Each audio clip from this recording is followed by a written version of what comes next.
Look at the conversation we are having about artificial intelligence. Really look at it. It is a conversation about pictures. The images are too perfect. The writing is too smooth, too clean, stripped of the little flaws that made it feel human. People mourn what's being lost, and they are not wrong to mourn. But here is what I want to say as plainly as I can.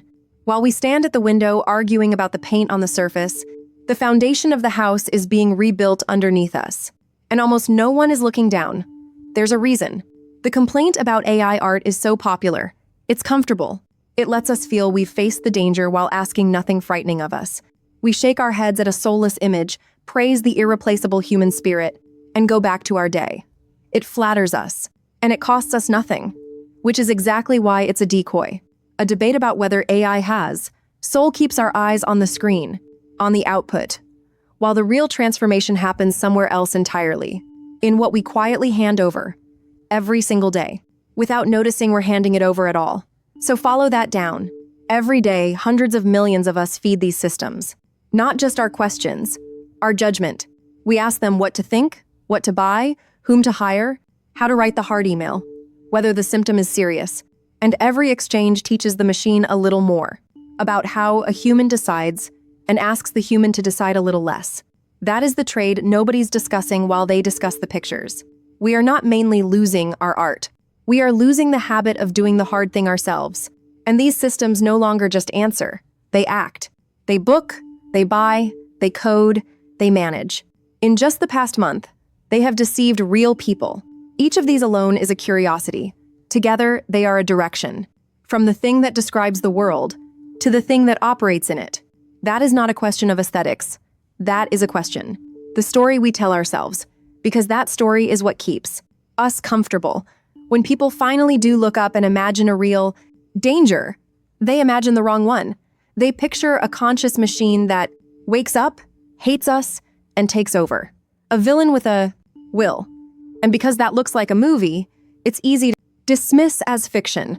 But the danger does not need a will. It does not need to want anything at all. A system doesn't have to hate you to replace you.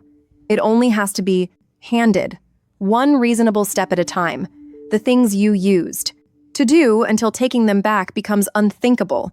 We will not be overthrown. We will delegate ourselves into irrelevance, freely, each step, sensible on its own, applauding the convenience the whole way down. I've said before that AI is made in our own image, that everything frightening in it, we put there because it is trained on us.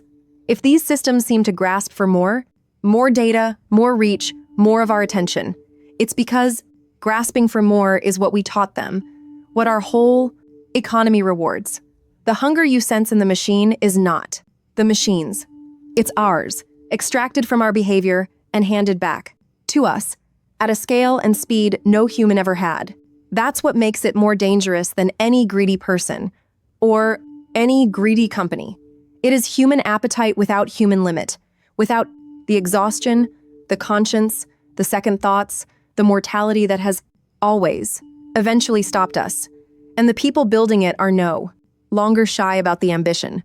They speak openly now of superintelligence. Systems meant to surpass us, not in one narrow task, but across the board. They are pointing hundreds of billions of dollars at exactly that. So when the builders themselves tell us plainly what they are trying to make, arguing about whether the images have soul is fighting the last war, while the next one is being funded in the open.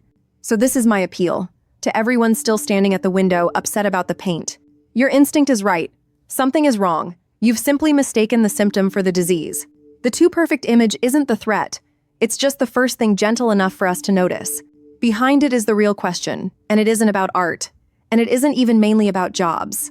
It's whether a species busy delegating its judgment, its creativity, and its choices to a system it doesn't control and doesn't fully understand will still be steering anything at all in 20 years, or whether it will just be along for the ride, comfortable, entertained, and quietly beside the point. None of this is fixed, and that is the entire reason to say it out loud. The machine is out of no one's hands yet, but it moves in the direction we feed it. And right now, we are feeding it everything and asking almost nothing about where it goes. The danger was never that it would one day rise up against us.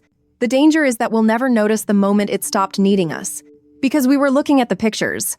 This video, and everything we do, is human-made with AI, and we say so. That's the whole point.